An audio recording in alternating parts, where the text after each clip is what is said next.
ناظرین السلام علیکم ورحمۃ اللہ وبرکاتہ۔ بسم اللہ الرحمن الرحیم۔ حضرت محمد صلی اللہ علیہ وآلہ وسلم نے فرمایا، فجر کی نماز کے بعد یہ سورت پڑھا کرو۔ یہ سورت قبر کی سختی کو روکتی ہے، جہنم سے بچاتی ہے اور ماں باپ کے بخشش ہوتی ہے، اور اولاد پر کوئی مصیبت نہیں آتی۔ قضا نماز معاف ہو جاتی ہے اور اللہ کو راضی کرتی ہے، وہ صورت ہے۔ محترم ناظرین، ایک ایسی صورت جو قبر کے ہولناکیوں کو روک دیتی ہے، یہ صورت جہنم کی آگ سے بچا لیتی ہے۔ وہ صورت ہے جو اللہ کو اتنی محبوب ہے کہ جس کے نصیب میں آ جائے اس کا رب اس سے راضی ہو جاتا ہے۔ یہ صورت وہ عمل ہے کہ اگر ماں باپ دنیا سے جا چکے ہوں تو ان کی قبروں میں روشنی اور مغفرت کا سبب بن جاتی ہے۔ اگر اولاد کسی مصیبت کے دہانے پر ہو تو اس صورت کی برکت سے وہ مصیبت دور ہو جاتی ہے، اور اگر کوئی شخص زندگی میں گناہوں سے تنگ ہو چکا ہو تو یہی صورت ہے اس کا سہارا بن جاتی ہے۔ یہ صورت وہ عمل ہے جو موت کے بعد قبر میں انسان کی محافظ بن جاتی ہے۔ جب فرشتے سوالات کرتے ہیں تو یہ صورت آسانی پیدا کرتی ہے۔ جب انسان پل صراط پر چلنے لگتا ہے تو یہی صورت اس کے قدموں کو بجلی کی طرح تیز کر دیتی ہے تاکہ وہ لمحوں میں گزر جائے، اور جب جہنم سامنے آتی ہے تو یہی صورت دیوار بن جاتی ہے، یہاں تک کہ جنت کے فرشتے بھی اس کے لیے دروازے کو کھول دیتے ہیں۔ محترم عزیزوں اور سامعین، یہ صورت عام نہیں، یہ ان لوگوں کے لیے ہے جو سچے دل سے رب کی طرف پلٹنا چاہتے ہیں، جو اپنے اعمال کو بخشوانا چاہتے ہیں، اور جو یہ چاہتے ہیں کہ مرنے کے بعد ان کے ساتھ کوئی ایسی چیز ہو جو ہر سخت مرحلے پر ان کا ساتھ دے۔ اور وہ صورت کون سی ہے، وہ عمل کون سا ہے، یہ جاننے کے لیے ویڈیو کو آخر تک دیکھیے گا، کیونکہ آج ہم آپ کے لیے وہ عمل لائے ہیں جو آپ کو آخرت کی ساری مصیبتوں سے بچائے گا اور دنیا میں آپ کے رزق اور دولت میں اضافہ فرمائے گا انشاءاللہ۔ محترم عزیزو، قیامت کا دن وہ دن ہوگا جب ہر انسان نفسا نفسی کی صدا لگا رہا ہوگا۔ انسان اپنے سگے بھائی کو دیکھے گا مگر پہچاننے سے انکار کر دے گا۔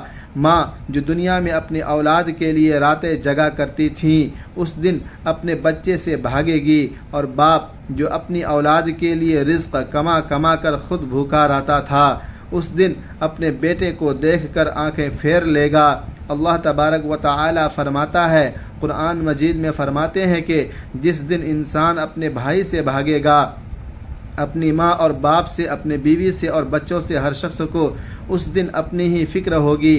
قیامت کے دن صرف روشنی اور فرشتوں کا دن نہیں ہوگا، وہ دن ہولناکیوں سے بھرپور دن ہوگا۔ پہاڑ روئی کی طرح اڑیں گے، سورج سروں پر لٹکا ہوگا، زمین تپش سے پگھل رہی ہوگی، اور لوگ پسینے میں اس حد تک ڈوبے ہوں گے کہ کچھ کے کانوں تک، کچھ کے ناک تک، کچھ کے سینوں تک پسینہ ہوگا۔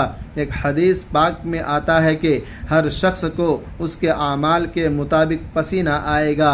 محترم سامعین اور عزیزو، اس دن کا تصور کرتے ہی دل کانپ جاتا ہے، دل ڈر جاتا ہے، مگر ہمیں حضور نبی کریم صلی اللہ علیہ وسلم کی سیرت سے وہ اعمال بھی ملتے ہیں جو انسان کو اس دن کے عذاب اور قبر کی سختی سے محفوظ رکھتے ہیں۔ انہی میں ایک عمل وہ بھی ہے جس کا ذکر آج اس ویڈیو میں کیا جا رہا ہے۔ امیر المؤمنین حضرت علی کرم اللہ وجہ الکریم بیان کرتے ہیں، فرماتے ہیں کہ نماز فجر کے بعد نبی کریم صلی اللہ علیہ وسلم صحابہ کرام کی طرف متوجہ ہوئے اور ارشاد فرمایا، کیا میں تمہیں ایک ایسا عمل نہ بتاؤں جو اللہ تبارک و تعالی کے نزدیک سب سے زیادہ محبوب ہے، جو قیامت کے دن تمہارے لیے روشنی بنے گا، تمہارے گناہوں کا کفارہ ہوگا اور تمہیں جنت کی طرف لے جائے گا؟ صحابہ کرام نے عرض کیا، ضرور رسول اللہ صلی اللہ علیہ وسلم۔ تو آپ صلی اللہ علیہ وسلم نے فرمایا، وہ عمل ذکر اللہ ہے، یہ وہ ذکر ہے جس کے لیے قرآن میں فرمایا گیا کہ اللہ کے ذکر سے دل کو سکون حاصل ہوتا ہے، دل کو اطمینان ملتا ہے۔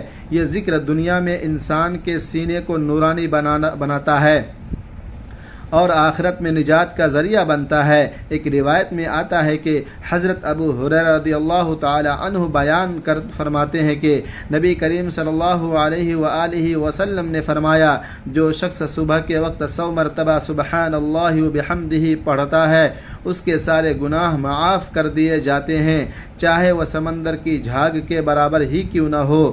اسی طرح حضرت فاطمہ الزہرا رضی اللہ تعالی عنہا کو جب مشقت ہوئی تو رسول اللہ صلی اللہ علیہ وسلم نے ان کے لیے کوئی نوکر یا خادم نہیں دیا، بلکہ فرمایا سونے سے پہلے 33 مرتبہ سبحان اللہ، 33 مرتبہ الحمدللہ، 34 مرتبہ اللہ اکبر پڑھا کرو، یہ تمہارے لیے خادم سے بہتر ہے۔ محترم عزیزو، ذکر و اذکار صرف زبان کی حرکت نہیں بلکہ دل کی توجہ کا نام ہے۔ جو لوگ دنیا میں صبح و شام کے اذکار کے پابند ہو جاتے ہیں ان کے چہرے پر نور آ جاتا ہے، ان کی زندگی میں سکون اتر آتا ہے اور ان کے گھروں میں کاروبار میں برکت کا نزول ہونے لگتا ہے۔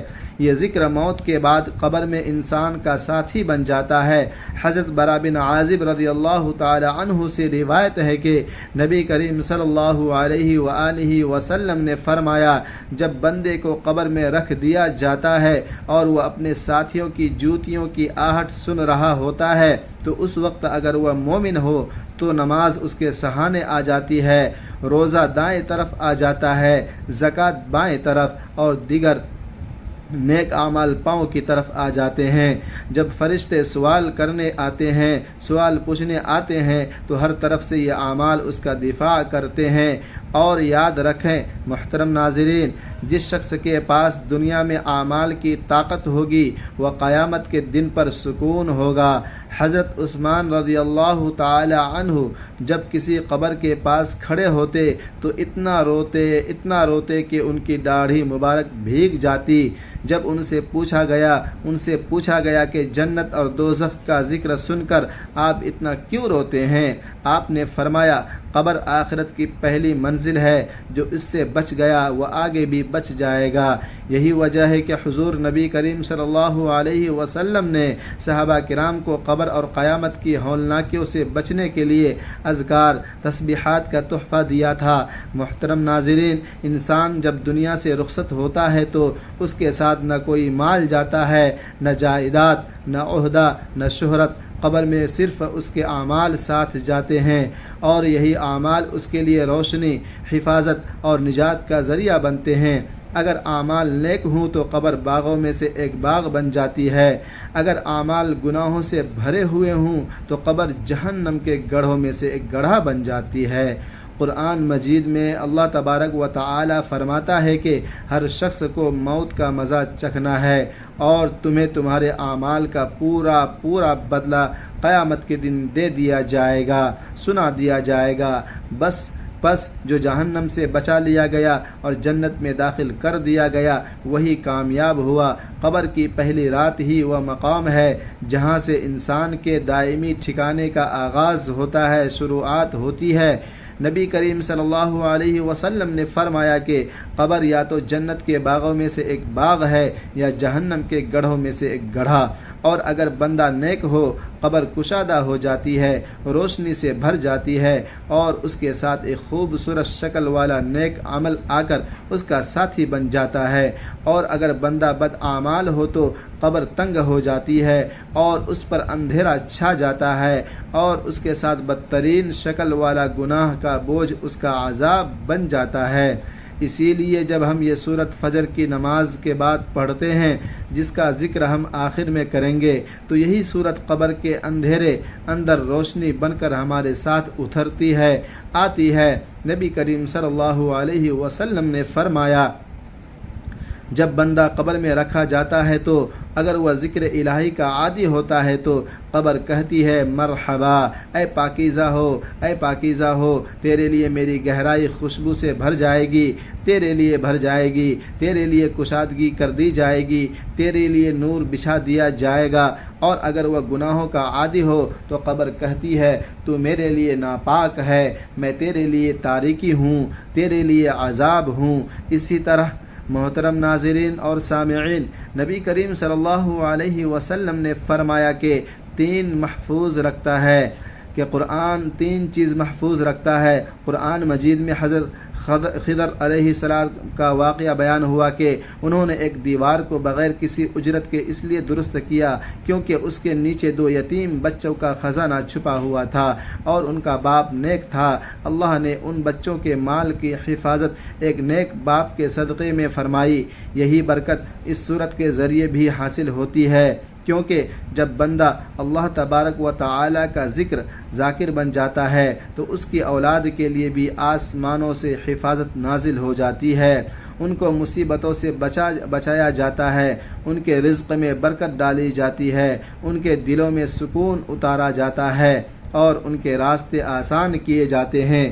نبی کریم صلی اللہ علیہ وسلم نے فرمایا کہ ایک بندے کے درجے جنت میں بلند ہوتے ہیں تو وہ پوچھتا ہے یا اللہ یہ کیسے ہوا؟ تو فرمایا جاتا ہے تیری اولاد کے تیرے لیے کہے گئے استغفار کی وجہ سے۔ تو جو شخص خود علیحدہ ذکر میں مشغول رہے اور اپنی زبان ذکر سے تر رکھے، اللہ تعالیٰ اس کی اولاد کے دلوں میں ہدایت ڈال دیتا ہے، ان کی زندگیوں کو مصیبت سے بچاتا ہے۔ اور اسی طرح یہ تسبیح پل صراط پر روشنی اور رفتار کی صورت میں مددگار بن جاتی ہے، کیونکہ وہ دن سخت ترین ہوگا، بہت بدترین ہوگا۔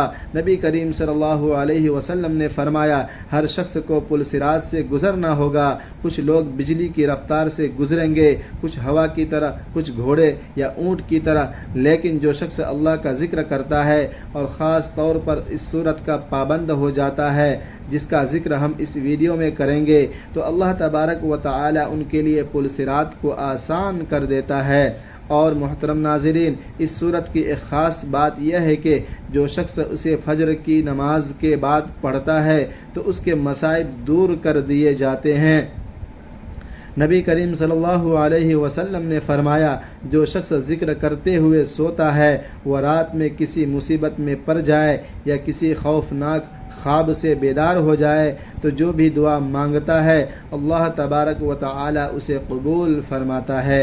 یہ صورت رات کے اندھیرے میں روشنی بن جاتی ہے، بے خوابی اور بے چینی کو ختم کرتی ہے اور دل کو اطمینان دیتی ہے۔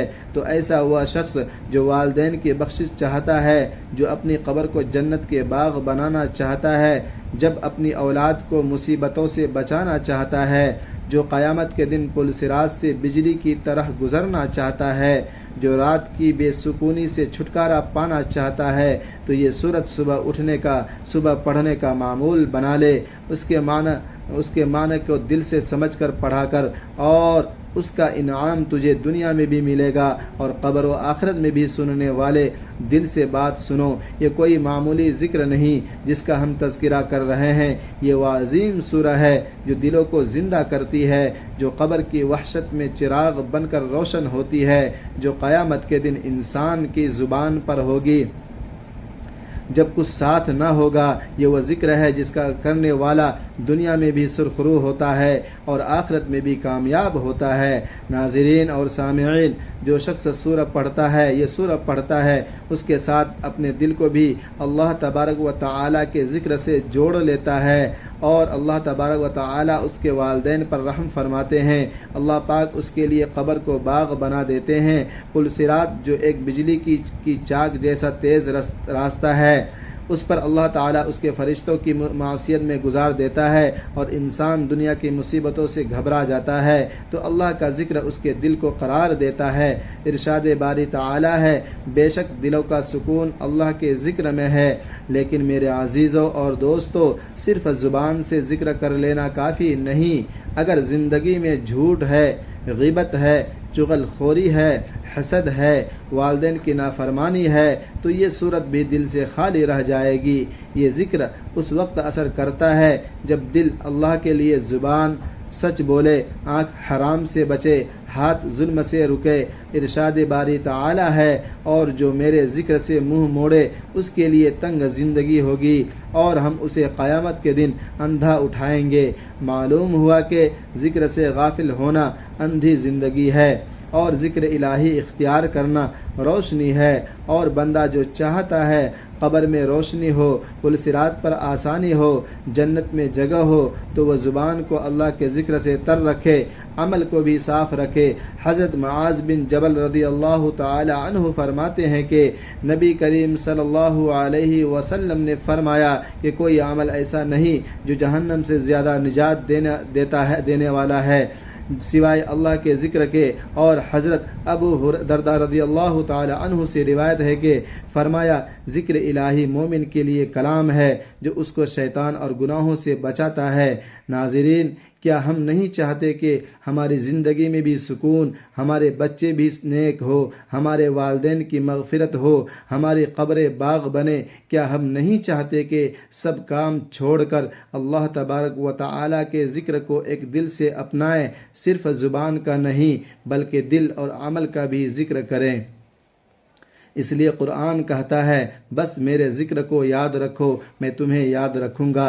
جب بندہ اللہ کے ذکر کو یاد کرتا ہے تو اللہ اسے یاد کرتا ہے، اور جسے اللہ یاد کرتا ہے اس پر مصیبت کا سایہ نہیں رہتا۔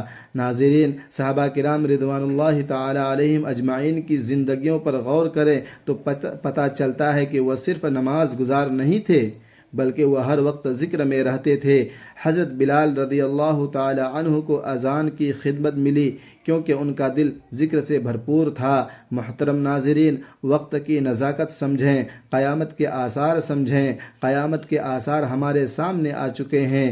دن بدن دل سخت ہوتے جا رہے ہیں، رزق سے برکت اٹھتی جا رہی ہے، گھروں میں سکون نہیں، قبروں میں روشنی نہیں، دعاؤں میں اثر نہیں، اور ہم پھر بھی غافل ہیں، بے خبر ہیں۔ ہم میں سے کتنے لوگ ہیں جو یہ چاہتے ہیں کہ ان کے والدین کی مغفرت ہو، ان کی قبر جنت کا باغ بن جائے، ان کی زندگی سکون سے بھر جائے، اور قیامت کے دن ان کا پل صراط سے گزر بجلی کی طرح ہو، آسان ہو، اور موت کے بعد جب اندھیری رات ہو، قبر تنہا ہو، کوئی ساتھ نہ ہو، تو صرف اور صرف اللہ تبارک و تعالی کا ذکر ہمارے ساتھ ہو۔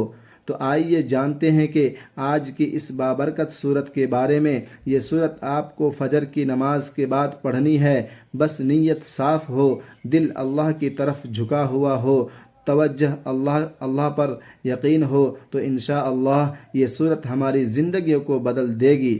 سب سے پہلے نبی کریم صلی اللہ علیہ وسلم کی ذات اقدس پر درود پاک کا ایک نذرانہ پیش کریں، کیونکہ ہر نیکی کی ابتدا درود پاک سے ہوتی ہے۔ میرے ساتھ حضور ثواب کے لیے درود ابراہیمی ایک بار پڑھ لیجئے۔ اللہم صلی علی محمد وعلی آل محمد كما صليت على إبراهيم وعلى آل إبراهيم إنك حميد مجيد اللهم بارك على محمد وعلى آل محمد كما باركت على إبراهيم وعلى آل إبراهيم إنك حميد مجيد۔ درود پاک پڑھنے کے بعد آپ کو ایک تسبیح یعنی 100 مرتبہ تیسرے کلمے کا ورد کرنا ہے جو کہ یہ ہے سبحان اللہ والحمد للہ ولا الہ الا اللہ واللہ اکبر ولا حول ولا قوة الا باللہ العلی العظیم۔ ایسا ذہن کلمے کے اندر اللہ کی پاکیزگی شکل گزارتی توحید اور کبریائی جمع ہے۔ اس کا ترجمہ ہے اللہ پاک ہے، تمام تعریفیں اللہ کے لیے ہے، اللہ کے سوا کوئی معبود نہیں اور اللہ سب سے بڑا ہے۔ ایک کلمات جنت کے خزانے ہیں، یہ کلمات جنت کے خزانے ہیں۔ نبی کریم صلی اللہ علیہ وسلم نے فرمایا یہ کلمات میرے لیے دنیا ما فیہا سے بہتر ہے۔ یہ وہ کلمات ہیں جن کے ذریعے قبر کے اندھیرے روشنی میں بدل جاتی ہیں، اور یہ وہ ذکر ہیں جس سے قیامت کے دن وزن بڑھ جاتا ہے۔ جو شخص ان کو 100 مرتبہ روز پڑھے اللہ اس کے والدین کی قبر روشن فرما دیتا ہے، اس کے رزق میں برکت عطا فرماتا ہے، اور سب سے بڑھ کر یہ ہے کہ اللہ تبارک و تعالی اس سے راضی ہو جاتا ہے۔ اب دوسرا وظیفہ یہ کرنا ہے کہ آپ کو اللہ تبارک و تعالیٰ کی صفاتی ناموں میں سے ایک نام ایسا نام ہے جو 100 مرتبہ پڑھیں جو مغفرت کا سبب بنے۔ اللہ کا صفاتی نام یا غفارو یعنی بہت زیادہ معاف کرنے والا ہے، یا غفارو اس کا ورد 100 مرتبہ کریں۔ اس نام کی فضیلت یہ ہے کہ قرآن مجید میں اللہ تبارک و تعالیٰ فرماتا ہے، اور بے شک میں بخشنے والا ہوں اس کے لیے جو توبہ کرے اور ایمان لائے اور نیک عمل کرے پھر ہدایت پر قائم رہے۔ اس نام سے دل کے گناہ دھلتے ہیں، اللہ تبارک و تعالیٰ کی مغفرت کے دروازے کھلتے ہیں۔ نبی کریم صلی اللہ علیہ وسلم نے فرمایا، جو بندہ سچے دل سے یا غفارو کہتا ہے، اللہ تبارک و تعالیٰ اس کے بڑے گناہ بھی معاف فرماتا ہے۔ حضرت حسن بصری رحمۃ اللہ علیہ فرمایا کرتے تھے کہ جو شخص رات کو سوتے وقت یا غفارو کہتا ہے، اللہ تبارک و تعالی اس کو ایسی نیند عطا فرماتا ہے جو فرشتوں کے حصار میں آتی ہے، اور صبح اس کے گناہوں کو دھو دیا جاتا ہے۔ پھر آپ کو ایک مرتبہ سورۃ الواقعہ کی تلاوت کرنی ہے۔ آپ آخر میں دوبارہ ایک مرتبہ درود ابراہیمی پڑھے اور اللہ کا شکر ادا کرے کہ اس نے آپ کو یہ توفیق دی ہے، آپ کو اس عظیم سورہ کا اہتمام کیا۔ یاد رکھیں کہ یہ ذکر صرف الفاظ نہیں بلکہ روح کی غذا ہے، جو روح کو زندہ کرتا ہے، دل کو بیدار کرتا ہے اور قبر کو جنت بناتا ہے۔ میرے ناظرین اور سامعین، اگر آپ کو اس سورت کی فضیلت نے متاثر کیا ہے، اگر آپ چاہتے ہیں کہ آپ کے والدین کی مغفرت ہو، آپ کے والدین کی بخشش ہو، آپ کی قبر روشن ہو، آپ قیامت کے دن ہولناکیوں سے محفوظ رہیں، پل صراط سے بجلی کی طرح گزریں اور اللہ رب العزت کا قرب حاصل ہو، تو اس سورت کو فجر کی نماز کے بعد اپنا معمول بنا لیں، خود بھی پڑھیں اور زیادہ سے زیادہ لوگوں تک اس ویڈیو کو شیئر کریں تاکہ وہ بھی اس روحانی خزانے سے فیض یاب ہوں، فائدہ اٹھائے اور آپ کو بھی صدقہ جاریہ کا ثواب ملے، کیونکہ علم اور ذکر کو پھیلانا دین کا کام ہے اور اس کا اجر بہت عظیم ہے۔ محترم ناظرین اور سامعین، آخر میں اللہ رب العزت سے دعا ہے کہ اے ہمارے رب، ہمیں اپنے بندوں میں شامل فرما لے جو دن رات تیرا ذکر کرتے ہیں۔ اے اللہ، ہمارے دلوں کو ہدایت عطا فرما دے۔ اے اللہ، ہمارے والدین پر رحم فرما، ان کی قبروں کو نور سے بھر دے، ان کے گناہوں کو معاف فرما، ان کے درجات بلند فرما، ان پر عذاب قبر نازل نہ ہونے دینا۔ اے اللہ تبارک و تعالی، جس طرح ہم نے ان کی زندگی میں خدمت کی کوشش کی، اسی طرح اب ان کی بخشش کی التجا کرتے ہیں۔ اے اللہ، ان کے قدم صدقے ہمیں نیک اور فرما بردار اولاد بننے کی توفیق دے۔ اے پروردگار، ہمیں قیامت کے دن کی ہولناکیوں سے محفوظ فرما۔ سورج جب سروں پر ہو، جب ماں باپ اپنے بچوں کو بھول جائے، جب ہر انسان نفسا نفسی میں ہو، تو اس دن ہمارے دامن اپنے کرم سے بھر دے۔ اے اللہ، ہمیں عذاب قبر سے بچا جو اندھیری تنہا کوٹھری ہے۔ اے رب، ہمیں ایسا ذکر عطا کر جو اس اندھیرے میں چراغ بن جائے۔ اے اللہ، ہمیں پل صراط سے بجلی کی طرح گزار دے، ہمیں جہنم کی لپٹ سے بچا۔ اے ہمیں جنت الفردوس میں اپنے نبی صلی اللہ علیہ وآلہ وسلم کا ساتھ نصیب فرما دے اور ہمیں ان لوگوں میں شامل فرما جو تیرے محبوب بندے ہیں، آمین۔ ناظرین، آخر میں آپ سے گزارش ہے کہ اللہ رب العزت کے بابرکت ناموں میں سے ایک نام کمنٹس میں حصول برکت اور ثواب کے لیے تحریر فرما دیں۔ اللہ رب العزت ہم سب کا حامی و ناصر ہو، آمین۔ جزاکم اللہ خیرا احسن الجزاء۔ اللہ تبارک و تعالی تمام امت مسلمہ کو اپنے حفظ و امان میں رکھے، آمین ثم آمین۔ اور تمام دوستوں سے گزارش ہے کہ ویڈیو کو زیادہ سے زیادہ شیئر کرتے